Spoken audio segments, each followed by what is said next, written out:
पिछले दिन हम लोगों ने देखा चैप्टर फर्स्ट के अंतर्गत कि दुनिया के ऐसे तमाम राष्ट्र हैं जिसमें से कई राष्ट्रों में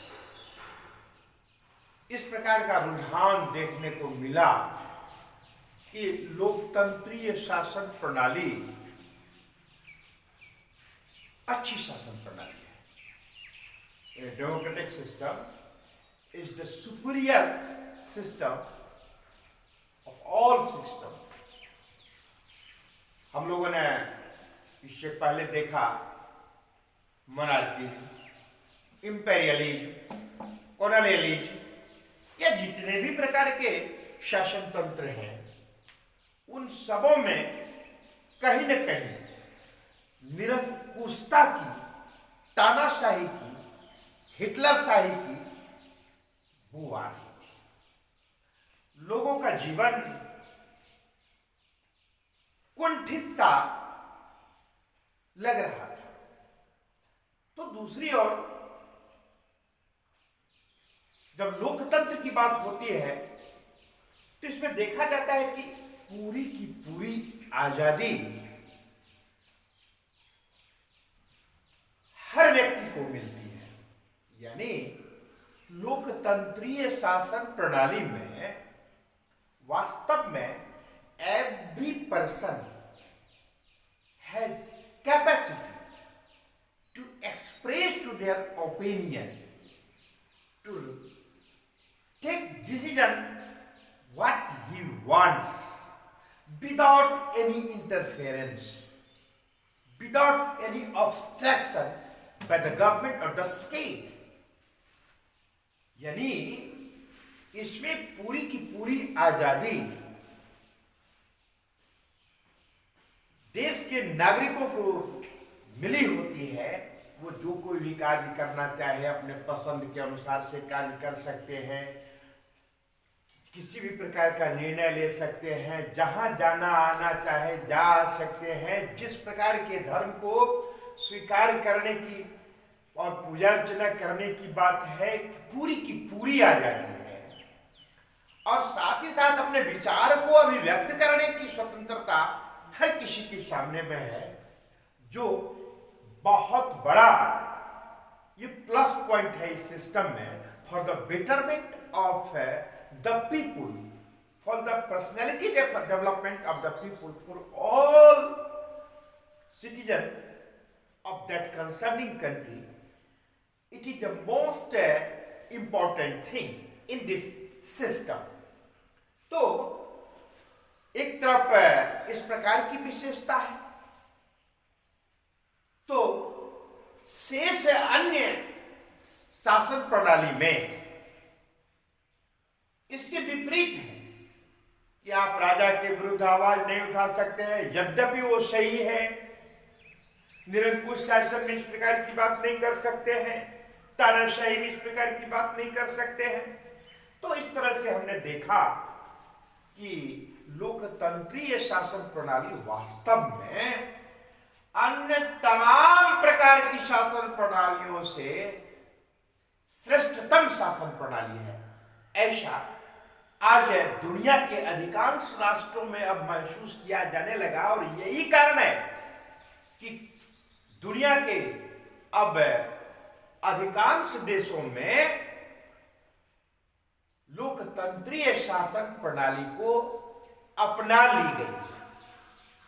और कई ऐसे भी राष्ट्र अभी भी हैं जहां लोकतंत्रीय शासन प्रणाली नहीं है। ऐसे राष्ट्र भी अब लोकतंत्र के प्रति आग्रही होते जा रहे हैं और लोकतंत्र को अपनाने के लिए अब धीरे धीरे उस और मुखातिब हो रहे हैं। तो इस तरह से हमने देखा कि लोकतंत्रीय शासन प्रणाली वास्तव में बहुत ही श्रेष्ठकर शासन प्रणाली है अन्य तमाम प्रकार के शासन प्रणाली। हम लोगों ने देखा जहां कहीं भी बात होती है वह के लिए बात होती है और स्वतंत्रता की बात होती है, संविधान की बात होती है, लेकिन जो एक बहुत महत्वपूर्ण है, जिन बातों पर हम सामान्यतया बहुत गौर नहीं कर पाते हैं।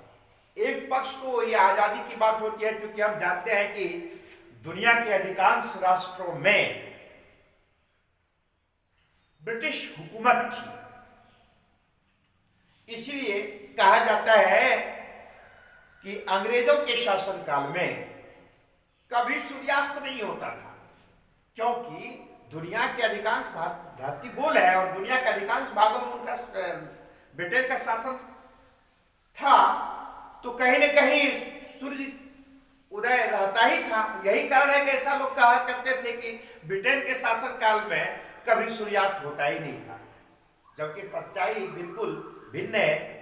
वो सूर्य का उदय होना अस्त होना ये तो स्वाभाविक प्रक्रिया है, किंतु चूंकि अधिकांश राष्ट्रों में इस प्रकार की बात थी शासन प्रणाली, इसलिए कहीं न कहीं सूर्य उदय रहता ही था, इसलिए ऐसा कहा जाता था। तो धीरे धीरे तमाम ढेर सारे ऐसे राष्ट्र उससे जब आजाद हुए, आजादी तो मिली, लेकिन ऐसे कई राष्ट्रों में देखने को मिला वहां पर मतदान यानी चुनाव के जो माध्यम से सरकार का गठन होता था, तो उस स्थिति में सभी लोगों को वोट देने का अधिकार नहीं था। खास करके जो एडल्ट है, जो वयस्क है, यानी कि जिसमें सही और गलत लेने की सही और गलत निर्णय लेने की क्षमता है, उन सभी लोगों को मतदान में भाग लेने का अधिकार नहीं था। तो भाई लोकतंत्री शासन प्रणाली स्थापित हो गई है और जनता के द्वारा चुनाव के माध्यम से सरकार का गठन हो रहा है, तो एक बहुत बड़ा भाग, एक बहुत बड़ा हिस्सा वो चुनाव में भाग ही नहीं ले पा रहा था। उसका कारण था कि हर किसी व्यक्ति को, वयस्क व्यक्ति को मतदान करने का अधिकार नहीं था। इसीलिए ऐसा विचार आया कि नहीं, कहीं पर अमीरी गरीबी के आधार पर मतदान का अधिकार रहता था। जैसे यूरोपियन कुछ कंट्री था जहां पर कुछ खास वर्ग के लोगों को, जो संभ्रांत थे, संपत्ति वाले थे, उन लोगों को मतदान का अधिकार था। आप अमेरिका को ही ले लीजिए, 1965 से पहले वहां पर गोरे और काले लोगों के बीच में विभेद था, इसलिए काले लोगों को वोट देने का अधिकार ही नहीं था। काफी लंबे संघर्ष के बाद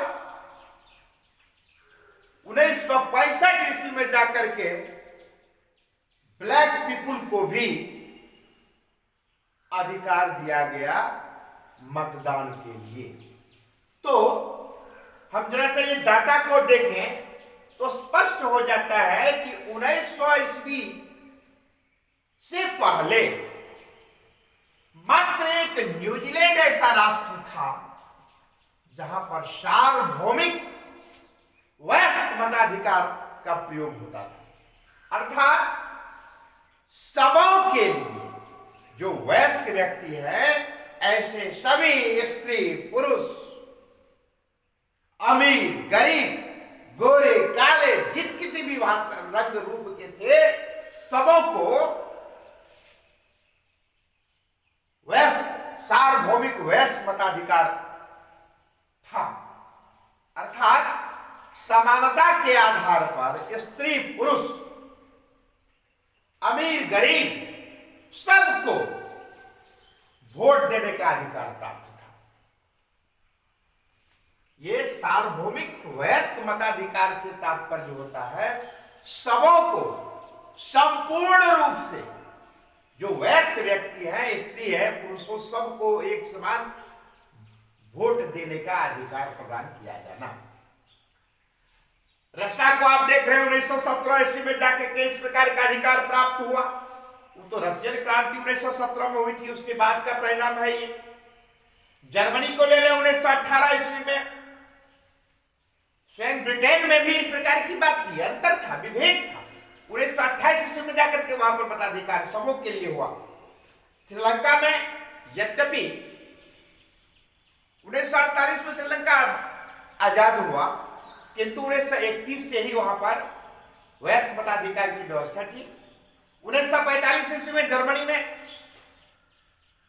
एकदम 1945 ईस्वी में ही जापान में आपने सुना होगा कि एटम बम गिराया गया था अमेरिका के द्वारा। 1965 ईस्वी में, इसीलिए मैंने अभी दिया है, 1965 ईस्वी में मताधिकार का प्राप्त था सबको, सार्वभौमिक मताधिकार की व्यवस्था बन पाई, क्योंकि काले लोगों के द्वारा जबरदस्त विरोध किया गया, आंदोलन किए गए, अंततः 1965 ईस्वी में अधिकार प्राप्त हुआ। और सबसे बाद में देखते हैं कि साउथ अफ्रीका जो 1900, क्योंकि यहाँ पर गोरे और काले दोनों ही समुदाय के लोग रहते थे। आप सबको ज्ञात होगा अफ्रीका के, साउथ अफ्रीका के बारे में, कि वहां पर अंग्रेजों का शासन तो था ही, अन्य जगह से तो फ्री का था, लेकिन वहां बड़ी संख्या में अंग्रेज लोग बस गए, इसीलिए वहां पर एक लंबा संघर्ष चला।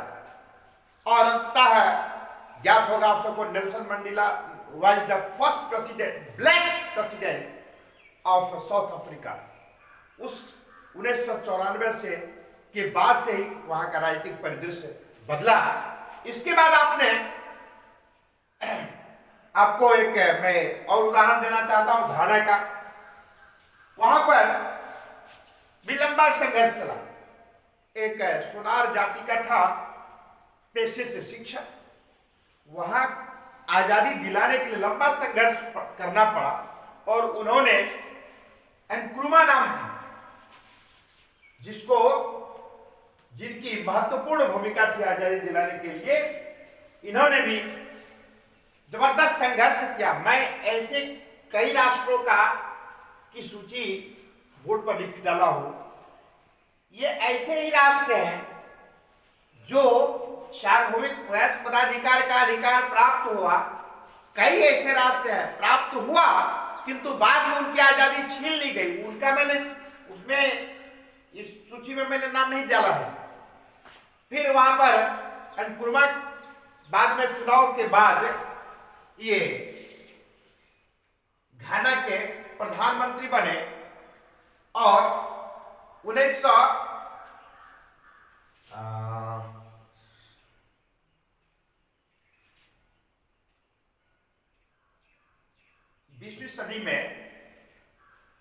20वीं सदी के उत्तरार्ध में, एग्जैक्ट ईस्वी ध्यान से विस्मरण हो रहा है, तो इसमें क्या हुआ कि अपने को प्रधानमंत्री चुनाव में जीते ही और बाद में कालक्रमेण राष्ट्रपति भी बने और 11 वर्ष के करीब इसका शासनकाल रहा और अपने को आजीवन राष्ट्रपति घोषित कर दिया। नतीजा यह हुआ कि वहां भी मिलिट्री कॉप्ट हुआ और अंततः इसकी सरकार चली गई। तो इस तरह से हम देखते हैं कि एक पक्ष जहां विश्व के तमाम राष्ट्र में जहां कि विभिन्न प्रकार का वो उपनिवेश था, ब्रिटेन का या अन्य किसी भी कंट्री का, तो वहां पर स्वतंत्रता की आजादी की बात हुई, तो दूसरे साइड को दूसरे पक्ष को हम भूल जा रहे थे कि भाई वहां पर यूनिवर्सल एडल्ट फ्रेंचाइज का स्वरूप किस प्रकार का था। तो दूसरे पक्ष को भी प्रस्तुत करना आवश्यक था, जिसको हमने विभिन्न डाटा के रूप में देखा तो इस तरह से दोनों पक्ष का होना आवश्यक होता है, तब उन्हें हम सार्वजनिक है, तब उन्हें हम पूर्ण लोकतंत्री शासन प्रणाली की स्थापना की बात कर पाते हैं। आज के कक्षा में इतना ही। हम लोग अगले दिन इसी का चैप्टर का शेष पार्ट हम लोग अध्ययन करेंगे। इस थोड़ा सा जो महत्वपूर्ण डाटा है इसको आप सभी ध्यान में रखेंगे और शेष हम लोग अगले दिन चर्चा करेंगे। आज इतना ही, धन्यवाद।